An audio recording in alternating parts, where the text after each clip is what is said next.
ഇത്തരം മെന്റൽ സ്ട്രെസ്സിനെ എങ്ങനെ നേരിടണമെന്നുള്ളത് വീട്ടിൽ നിന്നും പഠിപ്പിക്കണമെന്നാണ് ഇന്ത്യയുടെ ഒരു ഉത്തരവാദിത്തപ്പെട്ട സ്ഥാനത്തിരിക്കുന്ന ധനമന്ത്രി പറഞ്ഞിരിക്കുന്നത്.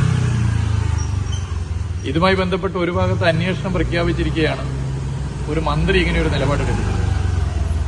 അന്വേഷണം നടത്തി ചൂഷണം നടത്തിയ കോർപ്പറേറ്റ് കമ്പനിയെയും നാളെ ഇത് ആവർത്തിക്കാതിരിക്കാൻ അതിലൂടെ നിയമം കൊണ്ടുവരേണ്ട കേന്ദ്ര സർക്കാരിന്റെ മറ്റൊരു പ്രതിനിധി ഇത് വീട്ടുകാരുടെ കുഴപ്പമാണെന്ന് തോന്നുന്ന നിലയിലേക്കുള്ള പ്രസ്താവന ഇറക്കിയിരിക്കുകയാണ്.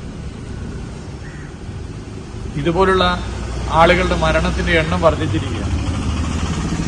മെന്റൽ സ്ട്രെസ് കാരണം ഇതുപോലെ പ്രത്യേകിച്ച് IT രംഗത്ത് കോർപ്പറേറ്റ് ചൂഷണത്തിന്റെ ഭാഗമായി മരണപ്പെടുന്നവരുടെ എണ്ണം നമ്മുടെ രാജ്യത്ത് വർദ്ധിക്കുന്നു. ഇങ്ങനെയുള്ളവരെ ജോലി ചെയ്യിക്കുന്ന മനസ്സ്, ചൂഷണം ചെയ്യുന്ന മനസ്സ്, സാമ്പത്തിക ലാഭം കൊയ്യുന്ന ഡ്രാക്കുളയുടെ മനസ്സാണ്. ഡ്രാക്കുളകളാണ് പറഞ്ഞത്. ഈ ഡ്രാക്കുളകൾക്ക് കുടപിടിക്കുന്ന നിലപാടാണ് നമ്മുടെ രാജ്യത്തെ ധനമന്ത്രിയും എടുത്തിട്ടുള്ളത്. ഡ്രാക്കുളമാരുടെ സ്പോൺസറായി ഇന്ത്യയുടെ ധനമന്ത്രി മാറിക്കഴിഞ്ഞിരിക്കുന്നു എന്നുള്ളതാണ് ആ പ്രസ്താവനയെന്ന് മനസ്സിലാക്കാൻ പറ്റുന്നത്.